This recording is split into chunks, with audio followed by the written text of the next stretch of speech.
Hello friends, welcome to my channel. Friends, BA fourth semester की इस journey में आज हम पढ़ने वाले हैं पॉलिटिकल साइंस के मोस्ट इम्पॉर्टेंट क्वेश्चंस। जी हाँ फ्रेंड्स, आज हम पढ़ने वाले हैं BA fourth semester political science के most important questions. Friends, video start करने से पहले मैं आपको बता दूं कि ये BA fourth semester political science के मोस्ट इम्पॉर्टेंट क्वेश्चंस का थर्ड पार्ट है। और अगर आपने अभी तक इससे पहले पॉलिटिकल साइंस फोर्थ सेमेस्टर का पार्ट फर्स्ट पार्ट सेकंड वो दोनों वीडियोस नहीं देखी हैं तो आप उन दोनों वीडियोस को हमारे चैनल के नेम से सर्च करके या फिर इस वीडियो के डिस्क्रिप्शन में जो लिंक दी गई है ना, उनसे आप उन वीडियोस को देख सकते हैं। क्योंकि फ्रेंड्स, वो वीडियोस देखना आपके लिए बहुत ही इंपॉर्टेंट है, क्योंकि फ्रेंड्स हमने आपके लिए क्वेश्चन इस प्रकार तैयार किए हैं यूनिट वाइज। इसीलिए आपको फर्स्ट यूनिट के पहले पढ़ने होंगे, तभी आपको सेकंड यूनिट के समझ में आएंगे। इसीलिए आप उन दोनों वीडियोस को ज़रूर देखें। तो फ्रेंड्स, बिना देरी किए हुए आज की इस वीडियो यानी BA fourth semester political science के मोस्ट इम्पॉर्टेंट क्वेश्चंस की पार्ट थर्ड वीडियो में आज हम देखने वाले हैं मोस्ट इम्पॉर्टेंट क्वेश्चंस को। तो इसमें आपका पहला क्वेश्चन है कि सिसरो के कानून संबंधी विचार किस पुस्तक में देखने को मिलते हैं। तो सिसरो महोदय ने जो कानूनी संबंधी विचार प्रस्तुत किए हैं वो उनकी किस पुस्तक में देखने को मिलते हैं? डी लेज़ीबस में। किस में देखने को मिलते हैं? डी लेज़ीबस में। और आपसे ये क्वेश्चन दूसरे तरीके से ऐसे पूछा जा सकता है कि निम्नलिखित में से ये पुस्तक किसकी है? और ये पुस्तक कौन सी? डी लेज़ीबस, यानी पुस्तक डी लेज़ीबस पुस्तक किस विद्वान ने लिखी है? तो इसका राइट आंसर क्या होगा? सिसरो महोदय ने। यानी सिसरो महोदय ने डी लेज़ीबस पुस्तक लिखी है और उसमें अपने कानून संबंधी विचार प्रस्तुत किए हैं। अगला क्वेश्चन है आपका, संत थॉमस एक्विनास को किस युग का दार्शनिक माना जाता है? तो संत थॉमस एक्विनास को मध्य युग का दार्शनिक माना जाता है। अगला क्वेश्चन है आपका, संत थॉमस एक्विनास की रचना है? ऑप्शन में है डी रेजिमेन प्रिंसिपम, ऑप्शन नंबर 2 है कमेंट्री ऑन एरिस्टोटल्स पॉलिटिक्स। इसका राइट आंसर है बोथ।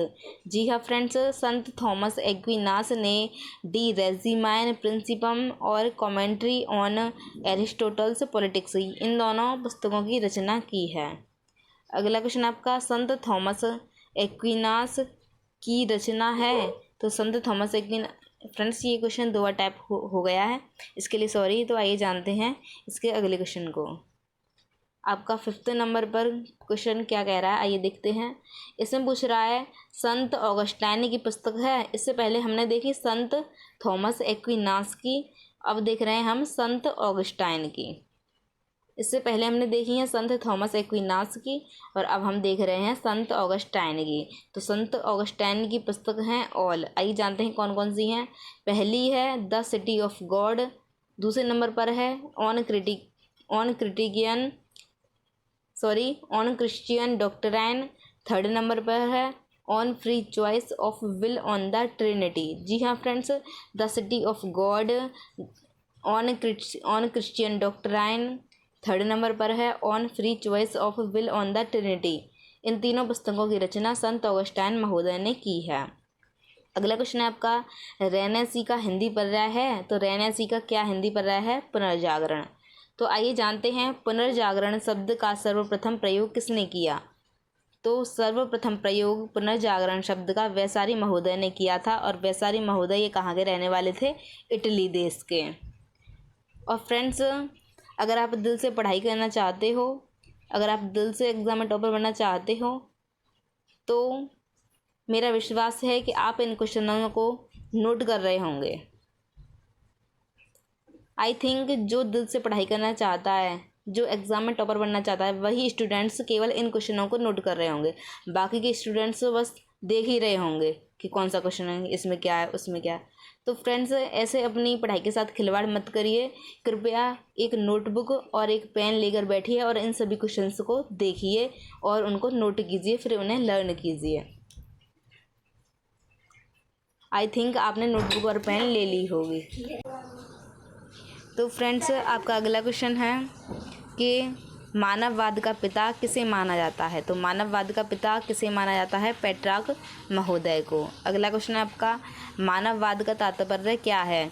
तो मानववाद का तात्पर्य किससे लिया जाता है? आइए जानते हैं। मानववाद का तात्पर्य उन्नत ज्ञान से लिया जाता है, यानी उन्नत ज्ञान से तात्पर्य लिया जाता है मानववाद का।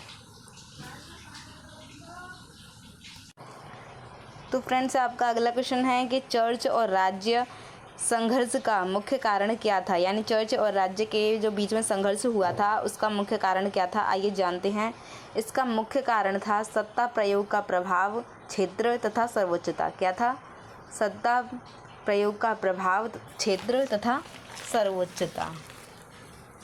और फ्रेंड्स, अगर आप इस वीडियो को यहाँ तक सीन कर रहे हैं, इट मीन्स आपको ये वीडियो पसंद आ रही है और ये कुछ ना कुछ इन्फॉर्मेशन आपको ज़रूर दे रही है। तो फ्रेंड्स, अगर आप इस वीडियो को यहाँ तक भी सीन कर रहे हैं तो प्लीज़ वीडियो को लाइक कर दीजिए और शेयर कर दीजिए अपने उस दोस्त के पास जिसके पास BA 4th सेमेस्टर में पॉलिटिकल साइंस विषय है। और फ्रेंड्स, कमेंट में ये भी बताइए कि आपको इन क्वेश्चनों में से कितने क्वेश्चन के आंसर आपको पता थे, क्योंकि फ्रेंड्स अगर आप हमें इतना भी न करके देंगे तो हमें कैसे पता चलेगा कि हाँ, आप लोगों को हमारी वीडियोस पसंद आ रही हैं कि नहीं, कि आपको इन क्वेश्चनों में से कितने क्वेश्चन के आंसर पता थे। तो फ्रेंड्स, प्लीज़ आपको जितने भी क्वेश्चन आ रहे हों उनके आंसर कमेंट बॉक्स में ज़रूर दीजिए कि पहले का ये कि दूसरे का ये। और फ्रेंड्स, आप कमेंट में ये भी बताइए कि आपको वीडियो कैसी लगी और कितनी इन्फॉर्मेशन दी और आपको कितने क्वेश्चन इससे याद हो गए। और फ्रेंड्स, इस वीडियो को शेयर भी कर दीजिए। और फ्रेंड्स, अगर आप चैनल पर पहली बार आए हुए हैं तो प्लीज़ सब्सक्राइब भी कर दीजिए ताकि आपको ऐसे ही इन्फॉर्मेशन देने वाली वीडियोस आपको मिलती रहें। और इम्पोर्टेंट क्वेश्चंस किए हैं, ना कि आपके लिए टॉपिक वाइज दे रही हूँ मैं। मुझे पता है कि आज के टाइम में कौन ज़्यादा पढ़ना चाहता है, कौन डीपली जाना चाहता है। बस पता है कि ऑब्जेक्टिव पेपर होने वाले हैं तो मेन पॉइंट ही तो याद करने, इसीलिए मैं आपके लिए मेन पॉइंट के ऑब्जेक्टिव प्रश्न बना के लेके आ रही हूँ, ना कि मैं आपके लिए थ्योरी टाइप टॉपिक को समझाने आ रही हूँ। तो फ्रेंड्स, मेरी इस मेहनत के लिए ज़रूर मेरे चैनल को सब्सक्राइब कर लें और कमेंट में बताएं कि आपको वीडियो कैसी लग रही है। तो फ्रेंड्स, आपका 9वां क्वेश्चन क्या कह रहा है, आइए जानते हैं। आपका 9वां क्वेश्चन है, चर्च राज्य संघर्ष का क्या परिणाम निकला? यानी जो चर्च और राज्य के बीच में जो संघर्ष हुआ उसका क्या परिणाम निकला? तो इसका राइट आंसर है, चर्च की शक्ति में निरंतर ह्रास होता गया। चर्च की शक्ति में निरंतर ह्रास होता गया। अगला क्वेश्चन है आपका, राजसत्ता को सर्वोच्च मानने वाले प्रमुख विचारक कौन थे? तो राजसत्ता को सर्वोच्च मानने वाले प्रमुख विचारक कौन थे? आइए जानते हैं। ऑप्शन नंबर फर्स्ट है पेरिस के जॉन, ऑप्शन नंबर 2 है बड़वा के मार्सिलियो, ऑप्शन नंबर 3 है ओकम के विलियम दाते। इसका राइट आंसर है सभी। तो फ्रेंड्स, राजसत्ता को सर्वोच्च मानने वाले प्रमुख विचारकों का नाम है, पहले हैं पेरिस के जॉन, दूसरे हैं पड़वा के मार्सिलियो, तीसरे हैं ओकम के विलियम दाते। तो ये तीनों विचारक राजसत्ता को सर्वोच्च मानने वाले विचारक थे। आई होप आपने ये नोट कर लिया होगा। अगला क्वेश्चन आपका, जीन बोधा की रचना है। ऑप्शन में है रेस्पॉन्स, दूसरे नंबर पर है ऑप्शन डेमेनोमैनिक और थर्ड ऑप्शन है 6 लिवर्स डी लो रिपब्लिक। तो फ्रेंड्स, इसका राइट आंसर है ऑल। जी हाँ फ्रेंड्स, जीन बोधा ने रेस्पॉन्स, जीन बोधा ने डेमेनोमैनिक, जीन बोधा ने 6 लिवर्स और जीन बोधा ने डी लो रिपब्लिक, ये तीनों चारों कृति जीन बोधा की हैं। अगला क्वेश्चन है आपका 12वां क्वेश्चन है आपका, संप्रभुता का सिद्धांत किसने दिया? तो संप्रभुता का सिद्धांत जीन बोधा महोदय ने दिया। अगला क्वेश्चन है आपका, ऑस्टिन ने किस संप्रदाय की स्थापना की? ऑस्टिन ने विश्लेषणीय संप्रदाय की स्थापना की। अगला क्वेश्चन आपका, जीन ऑस्टिन किस विषय के शिक्षक थे? तो जीन ऑस्टिन लंदन विश्वविद्यालय में न्याय शास्त्र विषय के शिक्षक थे।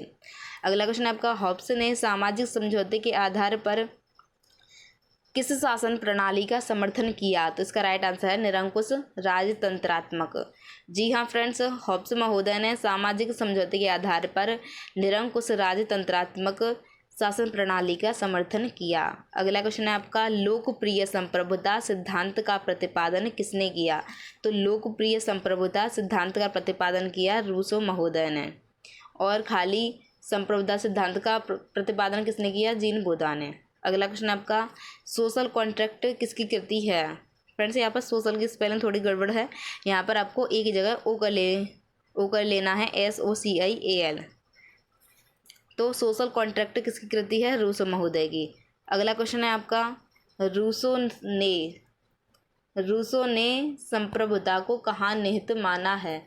रूसो ने संप्रभुता को सामान्य इच्छा में निहित माना है। यह क्वेश्चन ऐसे भी पूछा जा सकता है, रूसो ने किस सिद्धांत का प्रतिपादन किया? तो किसका किया? सामान्य इच्छा सिद्धांत का। अगला क्वेश्चन आपका, लॉक के अनुसार प्राकृतिक अवस्था कैसी थी? तो लॉक के अनुसार प्राकृतिक अवस्था कैसी थी? शांतिपूर्ण व सहयोग वाली थी। अगला क्वेश्चन आपका, लॉक की प्रसिद्ध कृति का नाम बताएं।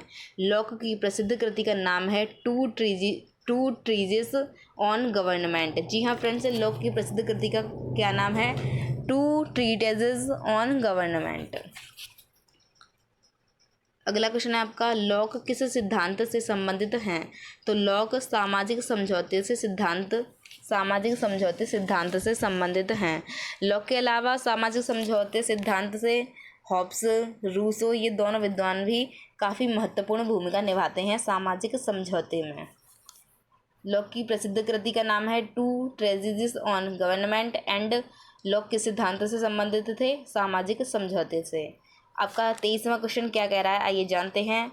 इसका ये कह रहा है कि किसका मानना है कि जहाँ कानून नहीं होता वहाँ अत्याचार प्रारंभ हो जाता है? तो इसका राइट आंसर है लॉक। लॉक महोदय का मानना है कि जहाँ कानून नहीं होता वहाँ अत्याचार प्रारंभ हो जाता है।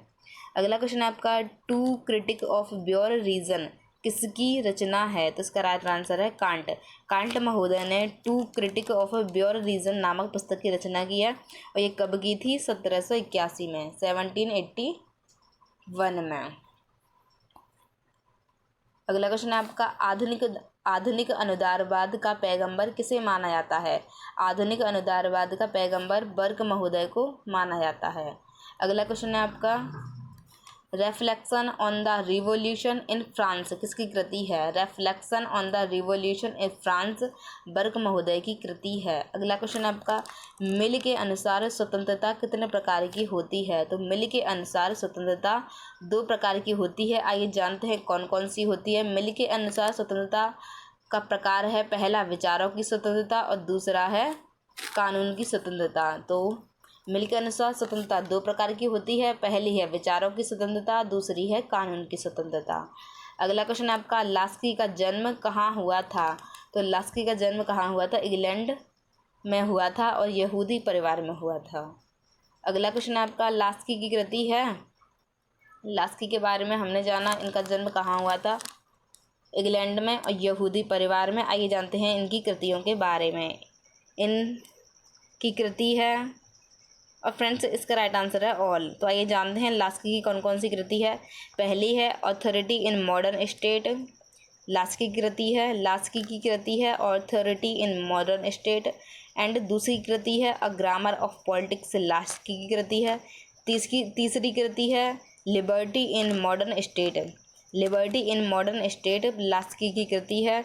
और अगली कृति है द अमेरिकन प्रेसिडेंसी, ये भी लास्की की कृति है। यानी ऐसे आपको याद करनी है कि लास्की महोदय कृति है authority in modern state, a grammar of politics, liberty in modern state, the American presidency, ये चारों कृति लास्की महोदय की हैं। अगला क्वेश्चन आपका, a vindication of the rights of the women किसकी कृति है? तो इसका राइट आंसर है मैरी वॉलस्टोनक्राफ्ट की। आइए जानते हैं मैरी वॉलस्टोनक्राफ्ट कौन थी।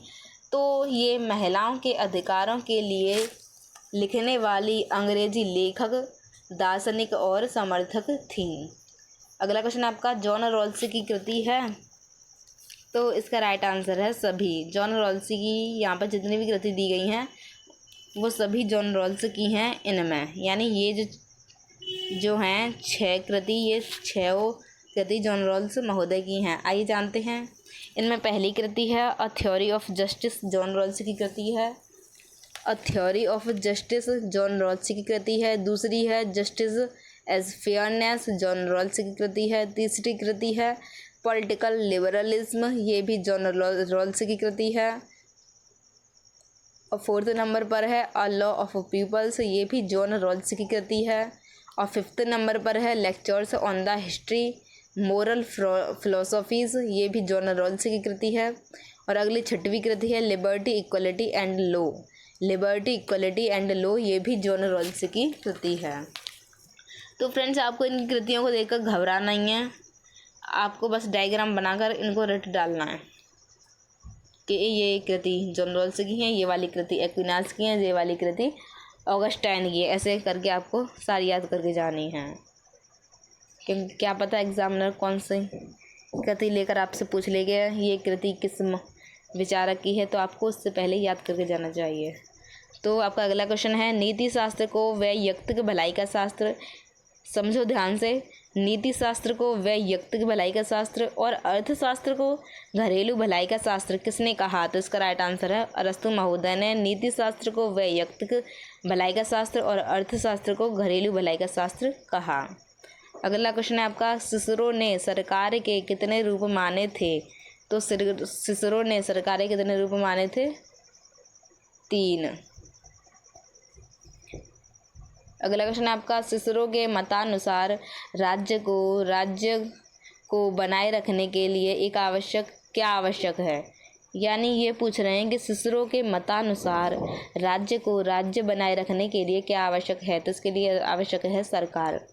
अगला क्वेश्चन है आपका किसका कथन है कि राज्य कुल और ग्राम का एक ऐसा समुदाय है जिसका उद्देश्य पूर्ण और आत्मनिर्भर जीवन की प्राप्ति है? तो इसका राइट आंसर है अरस्तु। जी हाँ फ्रेंड्स, अरस्तु का मानना है कि राज्य कुल और ग्राम का एक ऐसा समुदाय है जिसका उद्देश्य पूर्ण और आत्मनिर्भर जीवन की प्राप्ति है। अगला क्वेश्चन है आपका किसका कथन है कि या तो प्लेटो के अनुयायी हो सकते हैं या फिर अरस्तु के? मैक्सी महोदय का मानना है कि हम या तो प्लेटो के अनुयायी हो सकते हैं या फिर अरस्तु के। अगला क्वेश्चन है आपका हॉब्स समर्थक था, तो हॉब्स किसका समर्थक था? संवैधानिक राजतंत्र का।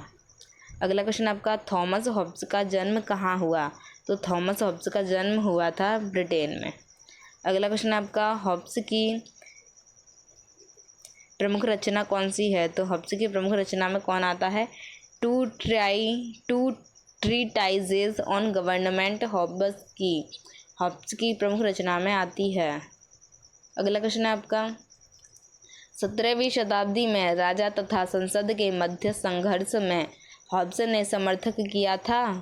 इसका राइट आंसर है राजा का। 17वीं शताब्दी में राजा तथा संसद के मध्य जो संघर्ष हुआ था, हॉब्स ने किसका समर्थक किया था? राजा का। अगला क्वेश्चन है आपका निरंकुश तथा असीमित संप्रभुता का सिद्धांत किसने दिया है? निरंकुश तथा असीमित संप्रभुता का सिद्धांत हॉब्स महोदय ने दिया है। ऐसे पूछा जाएगा क्वेश्चन के हॉब्स किस सिद्धांत से संबंधित हैं? नीचे ऑप्शन में होगा निरंकुश तथा असीमित संप्रभुता का सिद्धांत। अगला क्वेश्चन आपका हॉब्स समर्थक था संवैधानिक राजतंत्र का। किसका समर्थक था हॉब्स? राजतंत्र का। अगला क्वेश्चन आपका हॉब्स के मतानुसार सामाजिक समझौता हुआ था व्यक्ति तथा व्यक्ति के बीच। किसके बीच हुआ था? व्यक्ति तथा व्यक्ति के बीच। अगला क्वेश्चन आपका हॉब्स के मतानुसार सर्वश्रेष्ठ शासन है? हॉब्स के मतानुसार सर्वश्रेष्ठ शासन क्या है? राजतंत्र का शासन। अगला क्वेश्चन आपका क्या मैरी वोllस्टोनक्राफ्ट लैंगिक समानता के पक्षधर थी? हाँ, मैरी वोllस्टोनक्राफ्ट लैंगिक समानता के पक्षधर थीं। अगला क्वेश्चन आपका क्या जॉन रॉल्स उपयोगितावाद विरोधी थे? जॉन रॉल्स उपयोगितावाद विरोधी थे। अगला क्वेश्चन आपका न्याय सिद्धांत का प्रतिपादन किसने किया? तो न्याय सिद्धांत का प्रतिपादन किया है जॉन रॉल्स महोदय ने। अगला क्वेश्चन आपका कॉन्सिलिएशन विद अमेरिका किसकी कृति है? तो कॉन्सिलिएशन विद अमेरिका एडमंड बर्ग की कृति है। अगला क्वेश्चन आपका एन ऐसे एन कंसर्निंग ह्यूमन अंडरस्टैंडिंग किसकी रचना है? तो इसका राइट आंसर है जॉन लॉक। जॉन लॉक की रचना है एन ऐसे एन कंसर्निंग ह्यूमन अंडरस्टैंडिंग।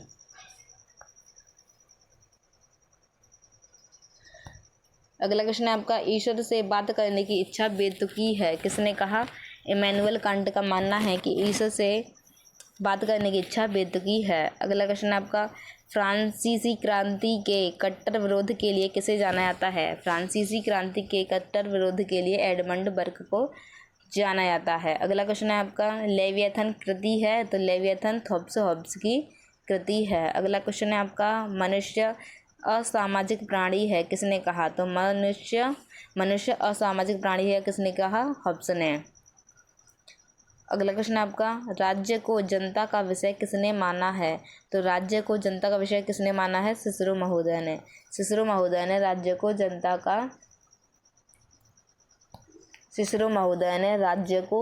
का विषय माना है। अगला क्वेश्चन आपका, प्राकृतिक कानून पर किसने बल दिया? प्राकृतिक कानून पर एक्विनास महोदय ने बल दिया। अगला क्वेश्चन है आपका, द प्रिंस में कितने अध्ययन हैं? 26। और द प्रिंस कृति किसके द्वारा रची गई है? मैकियावेली के द्वारा। और प्राकृतिक कानून पर किसने बल दिया था? एक्विनास महोदय ने। अगला क्वेश्चन है आपका, प्रभुसत्ता का सिद्धांत किसने दिया? तो प्रभुसत्ता का सिद्धांत जॉन ऑस्टिन महोदय ने दिया। जी हाँ फ्रेंड्स, प्रभुसत्ता का सिद्धांत जॉन ऑस्टिन महोदय ने दिया। अगला क्वेश्चन है आपका, संप्रभुता का सिद्धांत किसने दिया? जीन बोधा ने। संप्रभुता का सिद्धांत किसने दिया? जीन बोधा ने।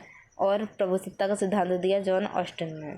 अगला क्वेश्चन है आपका, कांट के दर्शन का मूल विचार क्या था? तो कांट के दर्शन का मूल विचार क्या था, ये जानते हैं। कांट के आलोचनात्मक दर्शन का मूल विचार मानव स्वायत्तता था। अगला क्वेश्चन है, ऑस्टिन के अनुसार प्रभुसत्ता के लक्षण हैं, आइए जानते हैं। ऑप्शन में है स्थायित्व, दूसरे नंबर पर है अनन्यता, तीसरे नंबर पर है अविभाज्यता और चौथे नंबर पर है सर्वव्यापकता। अब 5वें नंबर पर है उदेयता, छठे नंबर पर है असीम अथवा निरंकुश। तो इसका राइट आंसर है सभी। जी हाँ फ्रेंड्स, ऑस्टिन के अनुसार प्रभुसत्ता के लक्षण ये सारे हैं। पहला स्थायित्व, दूसरा है अनन्यता, तीसरा है अविभाज्यता, चौथा है सर्वव्यापकता, पांचवा है उदेयता और छठा है असीम अथवा निरंकुश।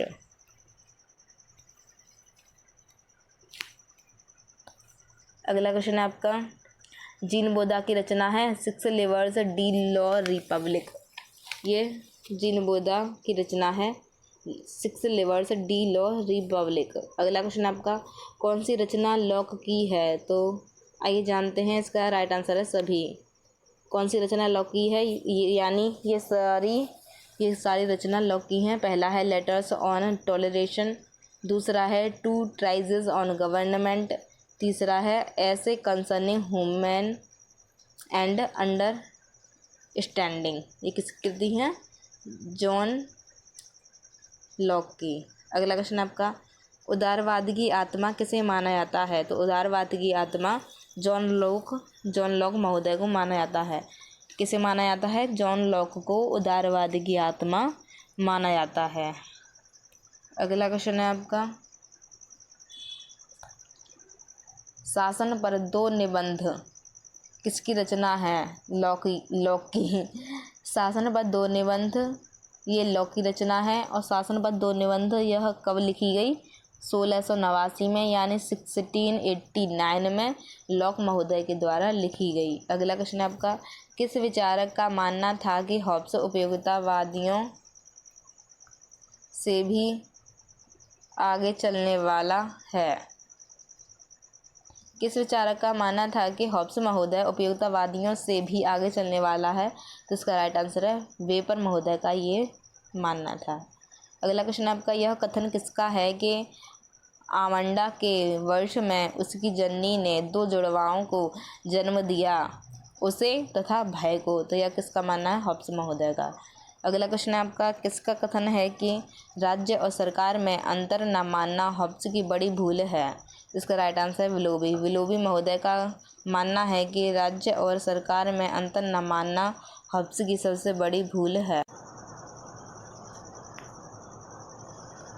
अगला क्वेश्चन है आपका, उक्त कथन किसका है कि हॉब्स के पूरे दर्शन का अधिकांश भाग उसके बुरे मनोविज्ञान के कारण है? इसका राइट आंसर है कैटलिन महोदय का मानना है कि हॉब्स के पूरे दर्शन का अधिकांश भाग उसके बुरे मनोविज्ञान के कारण है। अगला क्वेश्चन है आपका, हॉब्स की मृत्यु कब हुई थी? 1679 ईस्वी में, यानी 1679 में।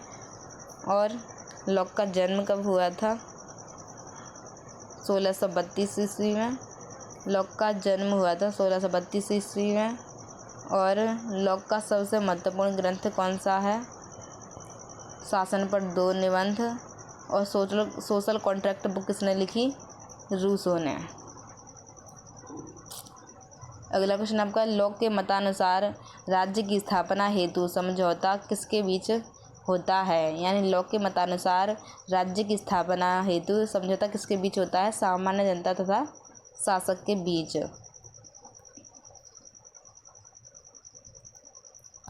अगला क्वेश्चन आपका, लॉक का राज्य है निषेधात्मक। अगला क्वेश्चन आपका, लॉक की मृत्यु कब हुई थी? 1704 ईस्वी में। अगला क्वेश्चन आपका, रूसो का जन्म कब हुआ था? 1712 ईस्वी में। और रूसो का सबसे प्रसिद्ध ग्रंथ है सोशल कॉन्ट्रैक्ट।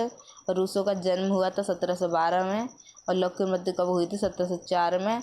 और लॉक का जन्म कब हुआ था?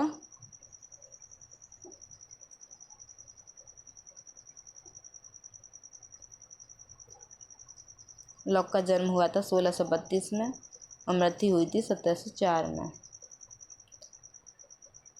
अगला क्वेश्चन आपका, लॉक का राज्य है, तो लॉक का राज्य कैसा है? निषेधात्मक। अगला क्वेश्चन आपका, लॉक की मृत्यु कब हुई? तो लॉक की मृत्यु कब हुई? 1704 ईस्वी में। अगला क्वेश्चन आपका, रूसो का जन्म कब हुआ? 1712 ईस्वी में। अगला क्वेश्चन आपका, रूसो का सबसे प्रसिद्ध ग्रंथ है सोशल कॉन्ट्रैक्ट। अगला क्वेश्चन आपका, सामान्य इच्छा लक्षण नहीं है निश्चितता। सामान्य इच्छा का लक्षण कौन सा नहीं है? निश्चितता। अगला क्वेश्चन आपका, यह पुस्तक भयावह, अपमानपूर्ण, साधारण तथा ख्यातिहीन है और इसमें असंगतियों की भरमार है। किस विद्वान ने रूसो की सोशल कॉन्ट्रैक्ट बुक के बारे में ऐसा कहा? तो यह कहा है जूलस लेमिटार ने। किसने कहा है? जूलस लेमिटार ने। जूलस लेमिटार का मानना है कि सोशल कॉन्ट्रैक्ट रूसो द्वारा जो लिखी गई पुस्तक है वह पुस्तक भयावह और अपमानपूर्ण, साधारण तथा ख्यातिहीन है और इसमें असंगतियों की भरमार है।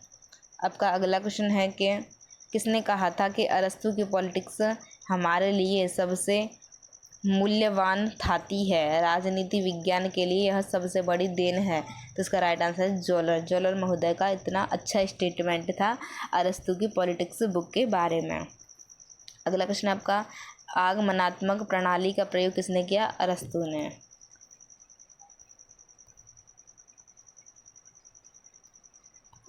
अगला क्वेश्चन आपका, रूसो की मृत्यु कब और कहाँ हुई? तो रूसो की मृत्यु हुई 1778 ईस्वी में। और हम आगे ये भी जानेंगे कहाँ पर हुई। अगला क्वेश्चन आपका, प्रबोधन या ज्ञानोदय का आरंभ काल माना जाता है? प्रबोधन या ज्ञानोदय का आरंभ काल माना जाता है 18वीं शताब्दी से।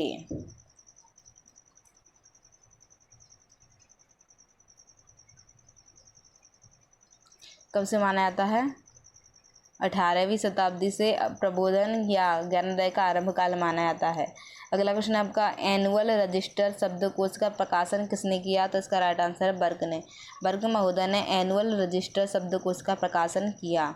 अगला क्वेश्चन आपका, the false subtlety of a four slow justice पुस्तक की रचना किसने की? इसका राइट आंसर है इमैनुअल कांट ने। जी हाँ फ्रेंड्स, इमैनुअल कांट महोदय ने द फॉल्स सटिलिटी ऑफ व फोर सिलोजिस्टिक नामक पुस्तक की रचना की थी। अगला क्वेश्चन आपका, बर्क का जन्म कब और कहाँ हुआ था? 1729 में हुआ था और डबलिन में हुआ था। अगला क्वेश्चन आपका, बर्क किस शताब्दी का विचारक था?